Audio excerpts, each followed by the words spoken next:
గంటల్లోనే ఇరాన్ని పూర్తిగా అంతం చేస్తామంటున్నాడు ట్రంప్. ఒక్క రోజులోనే ఇరాన్ పూర్తిగా తుడిచిపెట్టుకోబోతోంది అని చెప్పి అమెరికా బాస్ డొనాల్డ్ ట్రంప్ అంటున్నారు. ఇంతవరకు ఓపిక పట్టి చాలా డిసప్పాయింట్ అయ్యా, సహనం నశించింది, ఇరాన్లో విధ్వంసం సృష్టిస్తానంటున్నాడు డొనాల్డ్ ట్రంప్. ఇక కాల్పుల విరమణ పైన ఇరాన్ ఓవర్ యాక్షన్ చేస్తోంది అంటున్నాడు. బుధవారం తెల్లవారుజామున 4 గంటల కల్లా ఇరాన్లో కల్లోలం సృష్టిస్తానని చెప్పి డొనాల్డ్ ట్రంప్ అంటున్నాడు. ఇరాన్లోని అన్ని వంతెనలు, విద్యుత్ ప్లాంట్లు ధ్వంసం చేస్తానంటున్నాడు. ట్రంప్ మాటలకి ఇరాన్ కూడా చాలా సీరియస్గా వార్నింగ్ ఇచ్చింది. అమెరికా అధ్యక్షుడు డొనాల్డ్ ట్రంప్ భ్రమలో ఉన్నారంటుంది ఐఆర్జీసీ. ఇరాన్ ఇలాంటి ఉక్కదింపుడు ఉపన్యాసాలకి, ఇలాంటి బెదిరింపులకి, ఇలాంటి పిల్ల చేష్టలకి ఎట్టి పరిస్థితుల్లో భయపడదు అని తెగేసి చెప్తోంది Islamic Revolutionary Guards and Corps. తమ దగ్గర ఉన్నటువంటి యురేనియం నిల్వల్ని దొంగిలించడానికి మేము ఏదైతే న్యూక్లియర్ స్థావరాలను ఏర్పాటు చేస్తున్నామో, న్యూక్లియర్ బాంబ్స్కి తయారు చేసినటువంటి ఈ యురేనియాన్ని ఏర్పాటు చేస్తున్నామనే రకంగా డొనాల్డ్ ట్రంప్ భావిస్తున్నాడు. కాబట్టి ఆ యురేనియం నిల్వల్ని దొంగలించడానికి ట్రంప్ రెస్క్యూ ఆపరేషన్ పేరిట రకరకాల విన్యాసాలు చేస్తున్నాడని చెప్పి డొనాల్డ్ ట్రంప్ పైన ఐఆర్జీసీ ఆగ్రహం వెలుగక్కింది. ఇటు 4 బాంబర్లు, 55 ఎయిర్ క్రాఫ్ట్లు, 64 ఫైటర్లు అండ్ 13 రెస్క్యూ ఎయిర్ క్రాఫ్ట్లు, 48 ట్యాంకర్లతో ఈ రెస్క్యూ ఆపరేషన్ జరుగుతుందట. అసలు రెస్క్యూ దేనికి? సో మొన్న మధ్య A-10 వార్థాగ్ ఒకటి, F-15E స్ట్రైక్ ఈగల్, ఈ 2 యుద్ధ విమానాలు కూడా అమెరికాకు సంబంధించిన యుద్ధ విమానాలు, అమెరికా ప్రయోగించినటువంటి ఈ యుద్ధ విమానాల్ని ఐఆర్జీసీ తిప్పికొట్టింది. ఇరాన్ వాటిని కుప్పకూల్చింది. ఈ కుప్పకూలిన సమయంలో ఒక పైలట్ ఇరాన్ భూభాగంపై పడిపోయాడు. ఇరాన్ గగనతలంపైకి వచ్చి దాడులు చేయడానికి అమెరికా సిద్ధమైతే దాన్ని కొట్టింది ఇరాన్. సో అక్కడ ఒక పైలట్ ఎస్కేప్ అయిపోయి సేఫ్గా ఎజెక్ట్ అయిపోతే ఇంకో పైలట్ మాత్రం ఇరాన్ చేయి చిక్కించుకుంది. ఇరాన్ చేతిలో ఇప్పుడు ఆ పైలట్ ఉన్నారు. ఆ పైలట్ని విచారిస్తోంది. అయితే ఆ పైలట్ని రక్షించబోతున్నాము, ఆ పైలట్ని కాపాడుతామనేటువంటి పేరిట రెస్క్యూ ఆపరేషన్ అటువంటి ఒక చాటు మార్గాన రెస్క్యూ ఆపరేషన్ అంటే నేమ్ ఉంటుంది, కానీ బ్యాక్గ్రౌండ్ వర్క్ మాత్రం యురేనియం నిల్వల్ని దొంగలించడానికే అనేటువంటి మాటని ఇరాన్ చెప్తోంది. రెస్క్యూ ఆపరేషన్ తొక్కలే తోటొకరు కట్టలేదు, మా అదుపులో ఉన్నాడు అంతే సేఫ్, ఇంకా రెస్క్యూ ఆపరేషన్ పేరిట వచ్చి మా యురేనియం నిల్వలు దొంగతనం చేసుకుని వెళ్తున్నాడు ట్రంప్ దొంగ అన్నట్టుగా ఇరాన్ చెప్తోంది. సో కంటిన్యూషన్లో ఈ సమాచారం ఇచ్చింది ఎవరైనా, ఆ పైలట్ని పట్టుకోవడానికి ఇరాన్కి సమాచారం ఇచ్చింది ఎవరైనా, వారికి మాత్రం శిక్ష మామూలుగా ఉండదని ట్రంప్ వార్నింగ్ ఇస్తున్నారు. రెస్క్యూ ఆపరేషన్లో అమెరికా ఆఫీసర్ను సేఫ్గా పట్టుకున్నామని కూడా డొనాల్డ్ ట్రంప్ చెప్తున్నాడు. ఇది చరిత్రలో డైరెక్ట్గా అమెరికాకు సంబంధించిన ఫైటర్ జెట్స్ని కూల్చివేసినటువంటి ప్రక్రియలో ఇరాన్ ఒక చరిత్రలో చాలా అద్భుతమైన ఘట్టంగా వివరణిస్తోంది. ఎందుకు ఇరాన్ భారీ మూల్యం కూడా చెల్లించుకోవాల్సిందేనని చెప్పి డొనాల్డ్ ట్రంప్ అంటున్నాడు. ఈ 5-6 వారాల యుద్ధంలో డైరెక్ట్గా అమెరికాపై అటాక్ చేసింది ఇదే మొదటిసారి. F-15E స్ట్రైక్ ఈగల్ ఒక ఫైటర్ జెట్, అది ఇరాన్ గగనతలంపైకి వెళ్ళి దాడులు చేసేందుకు యుద్ధ విన్యాసాలు చేస్తూ ఉంటే అక్కడ దాన్ని ఐఆర్జీసీ కుప్పకూల్ చేసింది.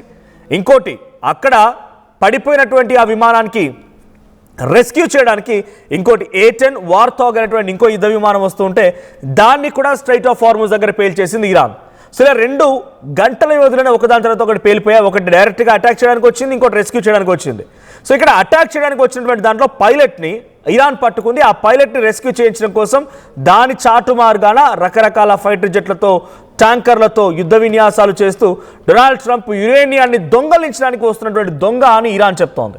సో ఇక ఇటు అమెరికా వైపు నుంచి డొనాల్డ్ ట్రంప్ మాత్రం బుధవారం తెల్లవారుజామున 4 గంటల కల్లా నీ పని కథం.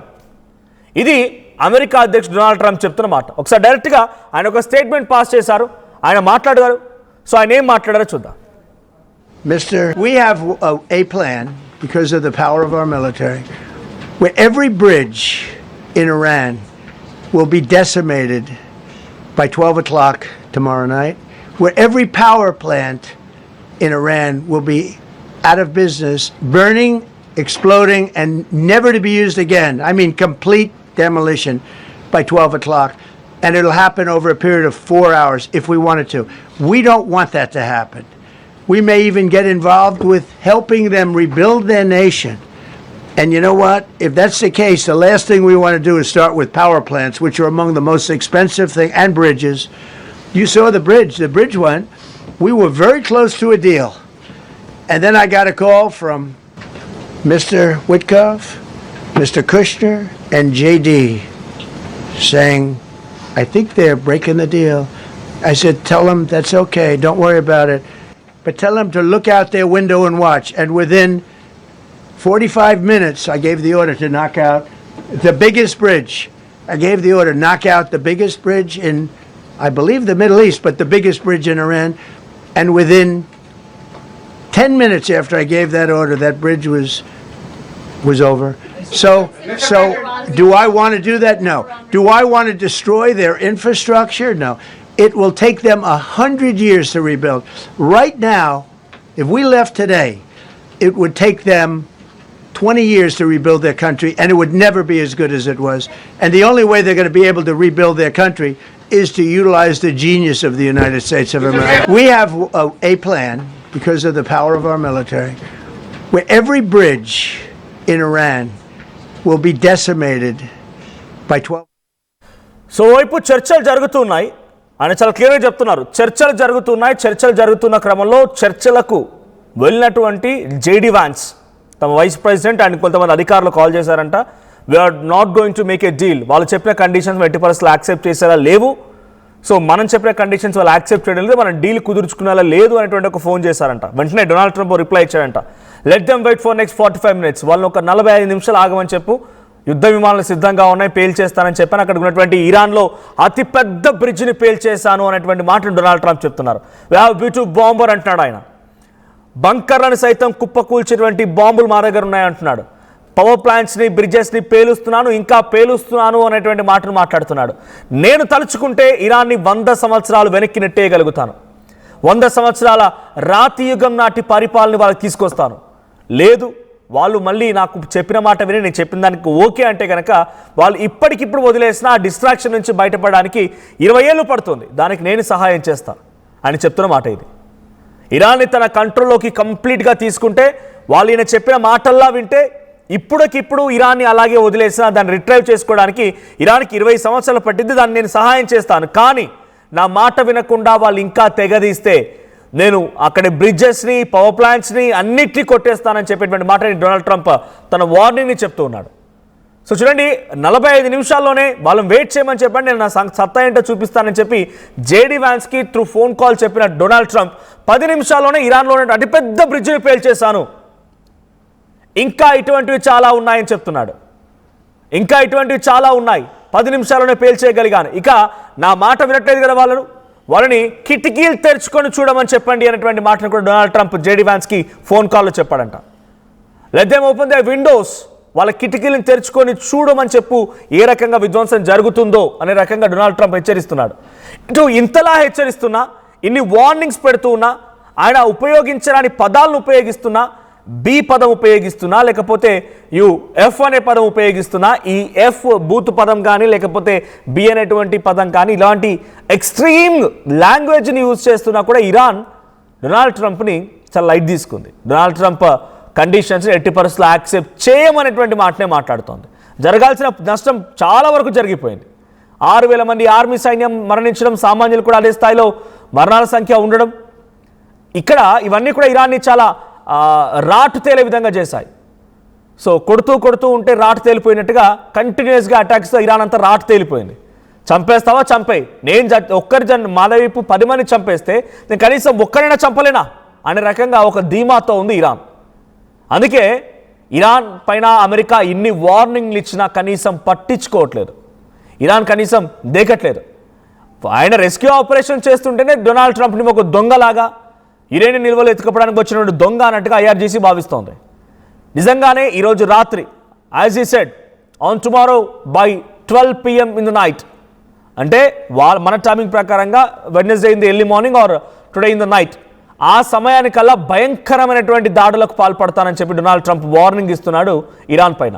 మరి ఇరాన్ కూడా దీనికి సంబంధించి ఎప్పటికప్పుడు రిటిలియేట్ చేయడానికి సిద్ధంగా ఉంది. ఇరాన్ కూడా దీన్ని రిటిలియేట్ చేయడంతో పాటుగా అమెరికాను సైతం ఇబ్బందులకు గురి చేయాలని, నిన్నటి వరకు కేవలం గల్ఫ్ కంట్రీస్లో ఉన్నటువంటి అమెరికా స్థావరాల పైన, అమెరికా ఎయిర్ బేసెస్ పైన, అమెరికా కంపెనీస్ పైన అటాక్ చేసిన ఇరాన్ ఇక కూడా డైరెక్ట్గా ఇటు ఇరాన్ని మొత్తాన్ని నాశనం చేస్తానని డొనాల్డ్ ట్రంప్ బహిరంగంగానే ప్రకటిస్తున్నాడంటే ఇరాన్ కూడా డైరెక్ట్గా అమెరికాపై దాడి చేయాలని ఒక ఆలోచన చేస్తోంది. మరి నిజంగానే ఆ స్థాయిలో ఇరాన్ దగ్గర టెక్నాలజీ ఉందా? ఇరాన్ అమెరికాపై డైరెక్ట్ అటాక్ చేయగలుగుతుందా? చూడాలి ఏం జరిగిద్దో. But as of Donald Trump said, ఈరోజు రాత్రికి ఏదైనా భయంకరంగా జరగవచ్చు. మన ప్రపంచ దేశాల్లో ఇరాన్ అనేటువంటి ఒక దేశాన్ని లేకుండా చేస్తానటువంటి మాట శపథం డొనాల్డ్ ట్రంప్ తీసుకున్నాడు. ఆ దిశగా ప్రయత్నం కూడా జరిగితే జరగవచ్చు. Because he senile. ఎప్పుడు ఏం ఆలోచిస్తాడో, ఏ రకంగా తన అహంభావాన్ని ప్రదర్శిస్తాడో తెలియదు. ఇన్ని వార్నింగ్లు ఇచ్చిన తర్వాత ఇరాన్ని ఆ స్థాయిలో మట్టు పెట్టకపోతే ప్రపంచ దేశాలన్నీ కూడా తనని లైట్ తీసుకుంటాయనో, తనకి భయపడవనో ఒక ఆలోచనలో కూడా ఉండి ఉంటాడు. సో ఎంత నష్టపోయినా సరలేదు, అటు ఆర్థికంగా అమెరికా నష్టపోయినా, అనేక రకాల వెపన్గా నష్టపోయినా, మ్యాన్ పవర్గా నష్టపోయినా, ఆర్మీ సైన్యంలో మరణాలు సంభవించినా, ఏం జరిగినా ఎలా జరిగినా ఇరాన్ని మాత్రం వదిలే ప్రసక్తి లేదని చెప్పి డొనాల్డ్ ట్రంప్ శపథం తీసుకొని కూర్చున్నాడు. కాబట్టి ఆ దిశగానే జరిగే అవకాశం ఉంది. ఈరోజు రాత్రి కల్లా భయంకరమైనటువంటి యుద్ధం తెరదీసే అవకాశం ఉంది. మరి ఇప్పటికిప్పుడైతే ఎటువంటి చర్చలు జరుగుతున్నాయి, చర్చలు ఏమైనా కొంత ఫ్రూట్ఫుల్ డిస్కషన్ అవుతుందా, సక్సెస్ఫుల్ రిజల్ట్ బయటకు వస్తుందా అంటే ఇంకా ఆ డిస్కషన్స్ అండర్ ప్రాసెసే. డొనాల్డ్ ట్రంప్ 12 కండిషన్లు పెడితే ఇరాన్ 15 కండిషన్లు పెట్టింది. డొనాల్డ్ ట్రంప్ పెట్టిన కండిషన్స్ అటు ఇరాన్ యాక్సెప్ట్ చేయడం లేదు, ఇరాన్ పెట్టిన కండిషన్ ఎట్టి పరిస్థితుల్లో కూడా యాక్సెప్ట్ చేసే ప్రసక్తే లేదని డొనాల్డ్ ట్రంప్ అంటున్నారు. ఈ రెండు దేశాల మధ్య భయంకరమైన యుద్ధం జరుగుతోంది. సో ఈ యుద్ధంలో ఈరోజు రాత్రి ఒక తీవ్రమైన పరిణామం క్లైమాక్స్కి వచ్చిందని చెప్పాలి డొనాల్డ్ ట్రంప్ మాటలో చూస్తూ ఉంటే. ఈ క్లైమాక్స్లో హీరో విలన్ ఎవరవుతారు, హీరో ఎవరు, విలన్ ఎవరు, మీ అభిప్రాయాన్ని కామెంట్ చేయండి. సేమ్ టైం ఈ రోజు రాత్రి జరిగే యుద్ధంలో అమెరికాను ఎదుర్కొనే సత్తా ఇరాన్ దగ్గర ఉందా, ఎవరు గెలుస్తారు అని మీరు అనుకుంటున్నారు కామెంట్ చేయండి. ఒకసారి మళ్ళీ డొనాల్డ్ ట్రంప్ ఏం మాట్లాడాడో చూద్దాం. We have a plan because of the power of our military where every bridge in Iran will be decimated by 12 o'clock tomorrow night, where every power plant in Iran will be out of business, burning, exploding, and never to be used again. I mean, complete demolition by 12 o'clock. And it'll happen over a period of 4 hours if we wanted to. We don't want that to happen. We may even get involved with helping them rebuild their nation. And you know what? If that's the case, the last thing we want to do is start with power plants, which are among the most expensive thing, and bridges. You saw the bridge went. We were very close to a deal. And then I got a call from Mr. Witkoff, Mr. Kushner, and JD saying, I think they're breaking the deal. I said, tell them that's okay. Don't worry about it. But tell them to look out their window and watch. And within 45 minutes, I gave the order to knock out the biggest bridge. I gave the order, knock out the biggest bridge in, I believe, the Middle East, but the biggest bridge in Iran. And within 10 minutes after I gave that order, that bridge was over. So do I want to do that? No. Do I want to destroy their infrastructure? No. It will take them 100 years to rebuild.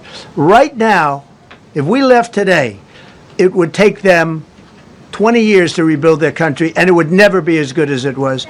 And the only way they're going to be able to rebuild their country is to utilize the genius of the United States of America. We have